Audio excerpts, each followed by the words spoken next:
সবাই কেমন আছো? তো আজ হচ্ছে শ্রাবণ মাসের চতুর্থ সোমবার। আজকে না যাব একটু মন্দিরে মহাদেবের মাথায় জলাভিষেক করতে। সকাল সকাল সমস্ত কাজবাজ করে ঘরের পুজো আশ্রা দিয়ে রেডি হয়ে বেরিয়ে পড়লাম মন্দিরে যাওয়ার জন্য। আর বলতে বলতে আমরাও কিন্তু চলে এসেছি গন্তব্যস্থলে। মন্দিরটা কিন্তু খুবই সুন্দর আর এটার কিন্তু একটা আশ্চর্য প্রতিভাও আছে, যেটা আমি তোমাদেরকে একটু পরে দেখাবো। এটা হচ্ছে মন্দিরের পাশেই একটা বড় পুকুর। এখানে কিন্তু অনেকেই স্নান করে বাবা মহাদেবের মাথায় জলাভিষেক করতে যায়। আর ওই যে পুকুর পাড়ের পাশে যে মানুষজন দেখতে পাচ্ছ, ওটা কিন্তু লাইন, মানে মন্দিরে ঢোকার জন্য যে লাইন, সেটা অনেকটা দূর চলে গেছে। আমাদের বাড়ি থেকে বেরোতে অনেকটাই লেট হয়ে গেছে, বাট অটো যেহেতু রিজার্ভ করা ছিল সেহেতু অতটা প্রবলেম হয়নি, বাট তাড়াতাড়ি চলে এসে দেখি প্রচুর পরিমাণে ভিড় হয়েছে, প্রচুর লোকের সমাগম হয়েছে। বাবা মহাদেবের মাথায় জলাভিষেক করার জন্য যে মানুষজন লাইনে দাঁড়িয়েছিল, সেই লাইন কিন্তু অনেক দূর চলে গেছে, প্রায় মন্দির, তারপরে পুকুর, তারপরেও পুকুরের একদম শেষ সীমান্তে অনেকটা দূর চলে গেছে। তো এই হলো সেই আশ্চর্যজনক বাবা মহাদেবের মন্দির। আশ্চর্যজনক বলার কারণটা হচ্ছে এই মন্দিরে স্বয়ং মহাদেবের লিঙ্গ বা মূর্তি কোনোটাই কিন্তু নেই। কথিত আছে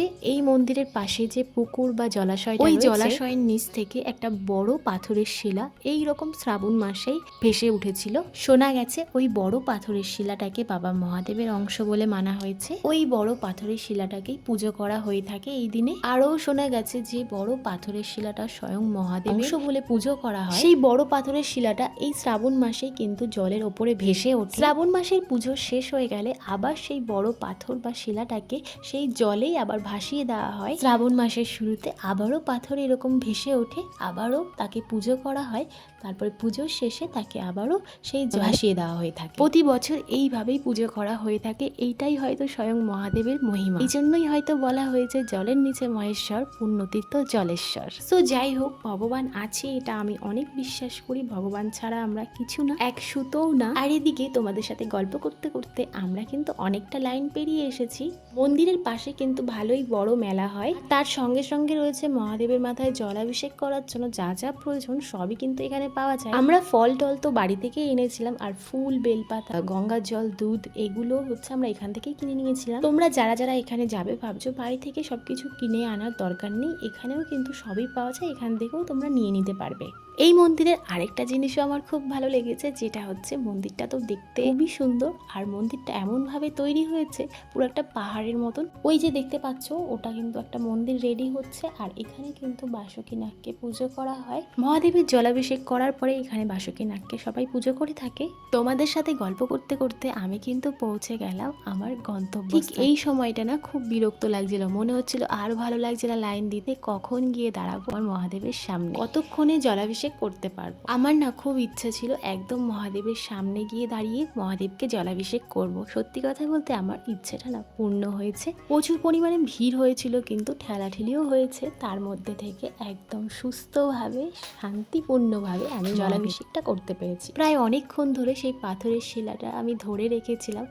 আমার যে কি ভালো লাগছিল তোমাদেরকে বলে প্রকাশ করতে পারবো না। তারপর মন্দির থেকে বাইরে বেরিয়ে এসে এদিকটাতে আমি আর মা মিলে ধূপকাঠি মোমবাতি জ্বালিয়ে ভগবানকে দেখিয়ে নিলাম। তারপর আমরা ওখান থেকে বেরিয়ে মন্দির থেকে একটু নিচে নামলেই কিন্তু দেখা যায় বাসুকীনাগের মন্দির স্থাপন করা আছে। তো সেখানে তো আমরা গেছিলাম, কিন্তু ভেতরে ঢুকতে পারছিলাম না, কারণ ভেতরে না ভীষণ ভোমরুলের বাসা, বড় বড় মৌমাছিও ছিল। তো আমাদের একটু ভয় করছিল, কিন্তু মা দিব্যি গিয়ে বাসুকীনাগের চরণ ছুঁয়ে প্রণাম করে এসছে।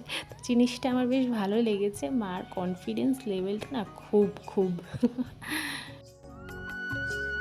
আর এই যে দেখতে পাচ্ছ মন্দিরের ঠিক নিচে পুকুরের সামনে স্বয়ং নন্দী মহারাজ বিরাজ করছে। এই জায়গাটা না খুব সুন্দর লাগছিল, একদম পুকুরের ধারে, একদম শান্ত স্নিগ্ধ পরিবেশটা খুবই সুন্দর লাগছিল। প্রথমে তো দেবাদিদেব মহাদেবকে জলাভিষেক করানো হয়, তার দিন বাসুকীনাগের মাথায়ও কিন্তু জলাভিষেক করা হয়, তারপরে এসে নিচে নন্দী মহারাজকেও জলাভিষেক করানো হয়। সেই সমস্ত জলটা কিন্তু এই পুকুরে এসেই পড়ে। আচ্ছা, এবার জলদি বলে কে কে এই শ্রাবণ মাসে পুজো করলে কমেন্টে কিন্তু অবশ্যই জানাবে। আর এখানে না আমি পুকুরের জলটা একটু নিজের গায়ে ছিটিয়ে দেহটাকে শান্তি করে নিলাম। এই পুকুরের জল যে কতটা পবিত্র সেটা তোমাদেরকে কি বলবো। স্বয়ং দেবাদিদেব মহাদেবের স্নান অভিষেক করা জলটা পুরোটাই এসে কিন্তু এই পুকুরে নিমজ্জিত হচ্ছে, তাহলে বুঝতেই পারছো যে জলটা কতটা পবিত্র।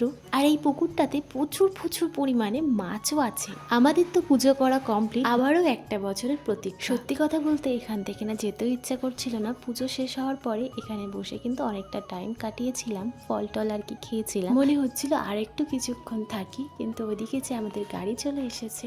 আর এদিকে না মন্দিরের সাইডে খুব সুন্দর মেলাও বসেছে। এখানে কিন্তু বিভিন্ন ধরনের জিনিস বসেছিল, যেমন খাবারের দোকান ছিল, তেমন সুন্দর সাজার জিনিসেরও দোকান ছিল, পুজোর জিনিস অনেক কিছু বসেছিল এখানে। এই যে দেখতে পাচ্ছি লস্যির দোকান, ফুচকার দোকান, বিভিন্ন ধরনের খাবার জিনিসের দোকান বসেছিল। তারপর এই যে দেখতে পাচ্ছ গেট, এই গেটটা পেরোলেই কিন্তু বিশাল বড় মেলা বসেছে। আর এই যে দেখতে পাচ্ছ বাদাম, অনেক কিছুই মানে ঘুগনি, বিভিন্ন ধরনের জিনিস বসেছিল।